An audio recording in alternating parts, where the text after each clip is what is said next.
Dropbox. I use it, you probably use it. Let's review it. Hey, I'm Jonathan with App Axis, and I help healthcare professionals reach their mobile-first audiences. Today, let's talk about Dropbox. We all use it. Most of us use it anyway. I enjoy using it. I just wanted to give an update as to what's been going on recently with Dropbox, some of the additions, the changes that they've been making, and if it's still a viable tool for sharing large amounts of data in files, large files basically. Let's check it out. So Dropbox is a file sharing app. Basically, if you have something like in my case where I have begun to outsource my video editing to a colleague that is not geographically convenient to send an SD card, something easy where I can physically hand over to them. They're overseas. I got to send the video somehow, and the audio and the supplemental details and all that stuff. So certain skills, now that we are in a world where the internet speeds are good enough, we can go ahead and outsource that to people who are better. Basically, you could be doing things with your time as a healthcare professional or any professional, but you want to have those things done for a reasonable cost and high quality, better than you could do it anyway. So with regards to App Axis and this channel here, I've recently begun outsourcing those video editing duties to a colleague, and we use Dropbox. We've tried some other options. We're sticking with Dropbox for now, and there's a couple reasons why. Let's go ahead and check that out now. So Dropbox, when you go ahead and open up the app, it'll take you to your main page. And in my case, I have it organized all over the place. But anyway, this is basically, I edit my videos on DaVinci Resolve. So I have included my video editor as someone I'd want to share this particular file folder. And then we go to, projects, and it lays out exactly what project we're currently working on. And I just basically, if we open a project, I have the main files, raw footage, and then we go into, the audio files, and it just keeps going down the rabbit hole. But I have it in a Russian doll sort of setup. So there's a lot of this is done. So there's at no point will my editor not know where the process is, because there's always a copy of where the project stands. And it does take up a lot of space, but I think the plan that I have has 2 terabytes included, so that's fine. Well, anyway, this is why I like Dropbox, in the sense that I can easily share. That's pretty much 90% of it, is I can easily share these files. And you should give it a try too.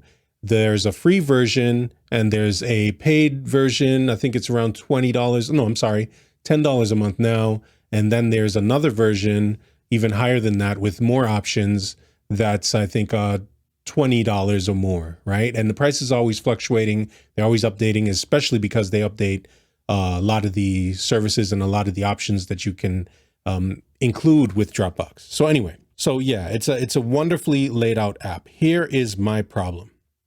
If you're using, well, for one, the first thing is I use a Chromebook for the majority of my day-to-day operations. I don't really like using my cell phone all the time.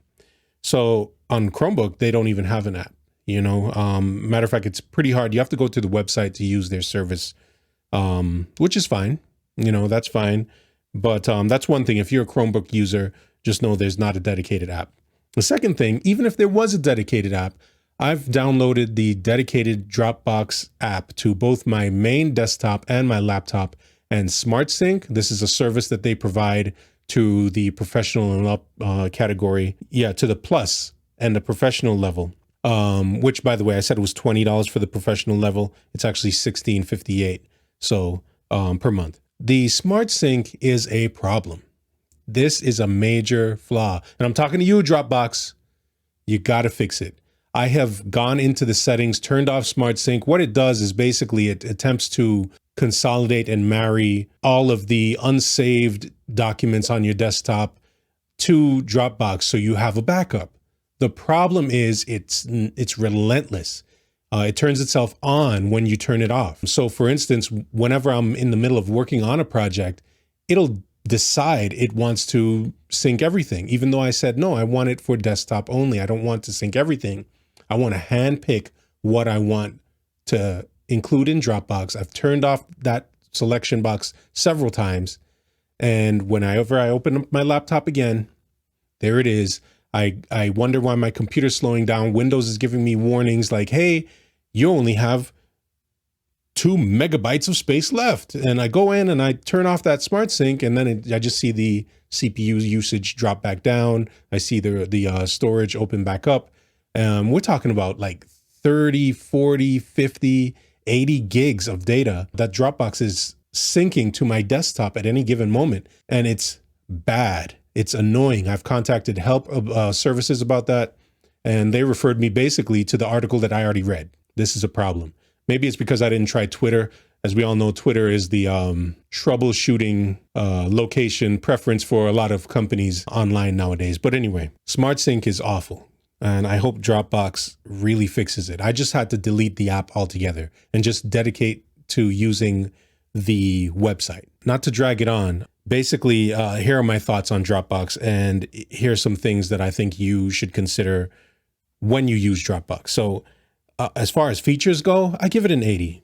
You know, the file sharing is the best. I haven't had such success with file sharing with Google services or any other services, free services. Dropbox just works, especially when you pay for it. I'm sure the free version is just as strong. And by the way, if you do get the free version, Smart Sync is not included, so don't worry about it, right? So anyway, so you don't have to worry about turning it on and off. So there's only 2 gigs of space in the free version. You should just know that. So if you're sharing a video to edit, because that's what I'm usually it for, is mostly video, that works, you know? Just upload a video, share it, get it edited, take it down, and repeat. So you're not running out of space. 2 gigs should be enough to edit a couple minutes of video, depending on file. And anyway, not to get down that rabbit hole. But anyway, file sharing is excellent. The sync is awesome when it works. I don't have that problem on my desktop. It was just my laptop. So there is that. I don't know if you've had that experience. Let me know if it's just me or not. The app is awesome on the phone. No problem. The desktop app is the problem. There's notes, the sharing via email. They're always incorporating new things. Those things are awesome. Ease of use, I give it a 50 because of that Smart Sync. I just had to disable it, delete the app altogether, and I was back to 100%. But if you're using all their services as they would like you to use, and because I review apps, I have to say the app needs some work on the desktop version. The phone version, keep it going, all right? Sharing is easy. Upload times can be rather long, so you're gonna have to leave your laptop, your desktop open, your phone open. Make sure you don't have any sleep settings on there, because I've found that to interrupt the uploading process. So be careful of that. As far as support, a 25, I should have given them a 0. They should get a 0. You know what? I'm giving you a 0. Make that correction, because support, although they have help articles, and that's why I was going with 25 at first, was because they have help articles. But when you contact help and you say, hey, you know, I'm paying for a Plus service here, and it says that this is part of the benefits of being a Plus member is that you can reach out and they troubleshoot. They referred me back to the article that I had already referenced in the email. That's no good, man. That is actually awful. I'm giving you a 0. So not helpful, Dropbox. You got to do better than that. I don't know if it was a rogue employee on a bad day, but you know, that's a no-go. Don't do that. Value, I got to give them an 80. Because they give a lot of options. They give you the free version. I don't even think there's a time limit on the free version. You can just use it as long as you like. So that's beautiful. So there are multiple tiers, professional, business, personal tiers and all that. Monthly pricing and annual pricing. So that's great. Beautiful job. I'll give them this rating. Now that I've adjusted the 25 down to a 0. So I'm going to have to put it up on the screen here because I can't do math in my head, even though it's just simple math. But anyway, so again, pros, remote large file sharing, awesome. It's popular. It's ubiquitous. Everybody's using it. It's not something that you have to convince somebody to use when you want to share something with them. So that's great. Updates. They updated awesome. They updated often. And that's great. That's awesome. The cons, Smart Sync, don't use it. Help, don't use it. And upload speeds, you got to use it, right? It's just, it is what it is. And a lot of that has to do with ISPs, internet service providers, just knowing that you're uploading to Dropbox, and they're like, yeah, we're going to have to pull the clamp on that bad boy and make it go slower, I think. But, and that's why I think Dropbox can get away with the pricing that they can, because I think it's kind of understood. A lot of your uploading and downloading will happen in the background. There is that. But anyway, what apps are you using? Is Dropbox your go-to, or is it not? What are the competitors doing right about now? There is one other company I'd like to mention. That company is called Frame.io, and they're mostly for filmmakers, but we'll talk about that review at a later time. But if you want serious upload speeds, I think they're the best on the internet right now. But we'll talk about that another time. Let me know your thoughts. Hit the subscribe button, like this video, and there's a lot more content coming at you. And wishing you the best. Outsource those videos. You got better things to do with your time, and I'll talk to you another time. Bye.